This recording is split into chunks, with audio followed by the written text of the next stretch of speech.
100 জন পাগলকে উন্নত চিকিৎসার জন্য প্লেনে করে বিদেশে নিয়ে যাওয়া হচ্ছে। এই পাগলদের মধ্যে একটা পাগল হচ্ছে স্মার্ট পাগল। সেই স্মার্ট পাগল প্লেনের ককপিটের দরজা খুলে ককপিটের মধ্যে ঢুকে পাইলটকে বলল, এই পাইলট, তুই এখান থেকে সর, আমাকে প্লেন চালাইতে দে। পাইলট বলল, সর্বনাশ, এই পাগল ককপিটের দরজা খুললো কিভাবে? পাইলট বুদ্ধি করে সেই পাগলকে বলল, প্লেন চালাইতে চাইলে একটা শর্ত আছে। পাগল বলল, কি শর্ত বল? পাইলট বলল, এই প্লেনের মধ্যে যে পাগলেরা হাউকাউ করছে, ওদের হাউকাউ বন্ধ করাইতে পারলেই তোমাকে প্লেন চালাইতে দেব। পাগল বলে, তুই একটু দাঁড়া, আমি আসতেছি।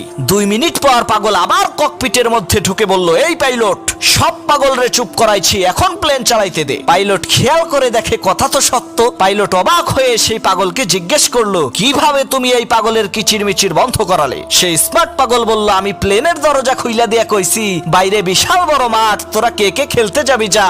সব পাগলেরা মেঘের রাজ্যে খেলতে গেছে।